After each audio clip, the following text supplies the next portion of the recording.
En esta segunda parte de la clase vamos a hacer un diagrama de estados basados en las ecuaciones de espacio de estados que ya nosotros habíamos obtenido.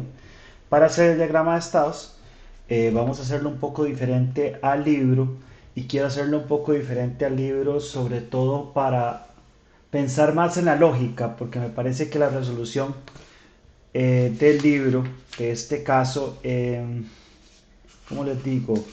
Ya está como muy acomodada a que el diagrama de estados quede bien y no tanto a la metodología que nosotros hemos utilizado para hacer los espacios de estados. Bueno, lo que sí hemos hecho claramente es siempre poner el estado donde está la entrada de primero para cuestión de acomodo. Entonces vamos a crear un estado en el diagrama. Vamos a hacer el diagrama por acá, que va a ser la entrada. No sé si me quedó muy grande, creo que no. Vamos a hacerlo un poquito más pequeño. Este va a ser E. Y a partir de ese estado vamos a crear los otros estados.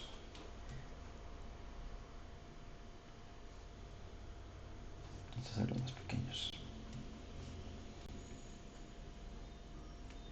X1 punto.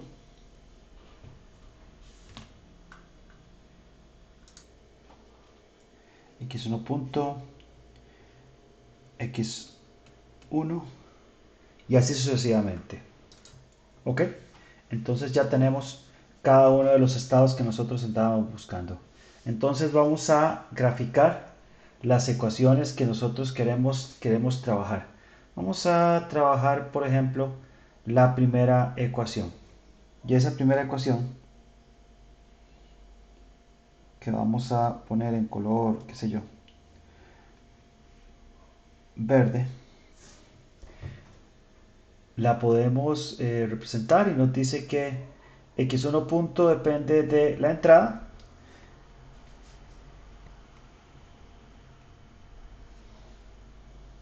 Vamos a hacer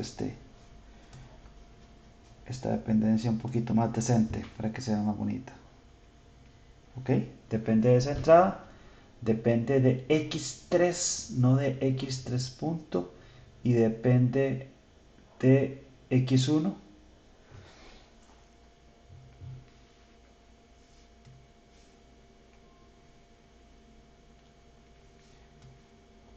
y depende de x3. Y entonces crearíamos cada una de esas dependencias. Cada una de esas dependencias entonces tiene un factor que nosotros podemos ir agregándole directamente. Por ejemplo,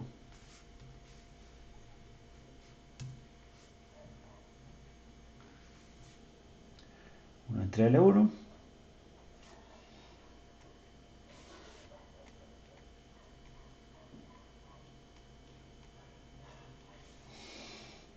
R1 entre L1 y la dependencia de Tx3 es menos 1 entre L1 que le podemos agregar como factor.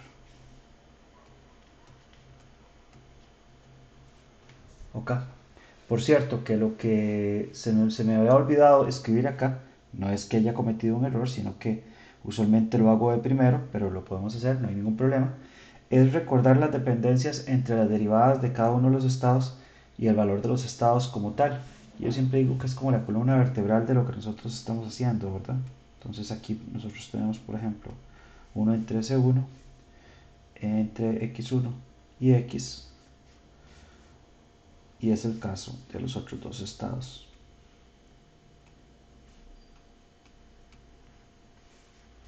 1 entre S, la integral de cada uno de los estados.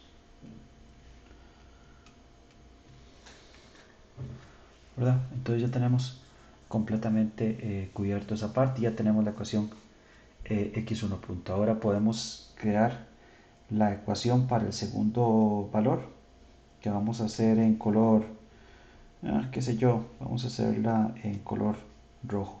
No se va a confundir con la entrada porque esta vez lo que vamos a hablar es de trayectorias y entonces podemos trabajar sobre ese x2 punto que depende de x2 y depende de x3, ¿verdad?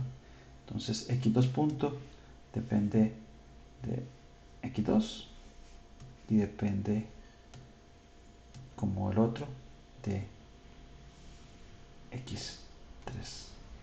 Ahí están cada una de las dependencias y ahora les podemos agregar cuáles son los valores de los coeficientes de cada una de las dependencias para que esto nos quede completamente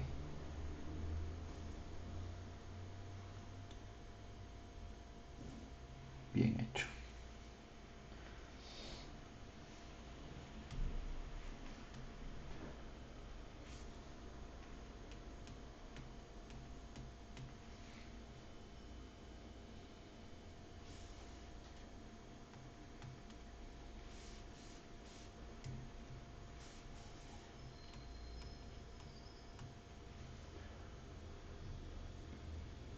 Uh -huh.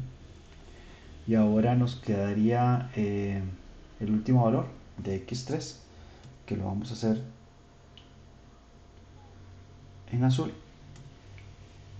que sería esta ecuación, x3 punto, x1 entre c, x2 entre c. Entonces x3 punto dependería tanto de x1 como de x2.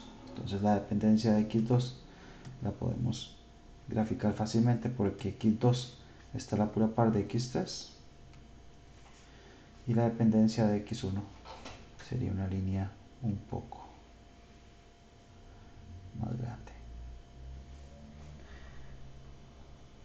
Y de x2 tendríamos 1 entre c negativo acá y en el x1 sería 1 entre c positivo.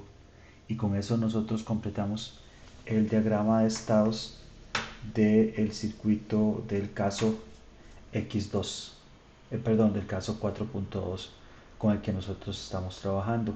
En el próximo video nosotros vamos a resolver las funciones de transferencia del sistema con el que nosotros para utilizando este resultado con el que nosotros estamos trabajando.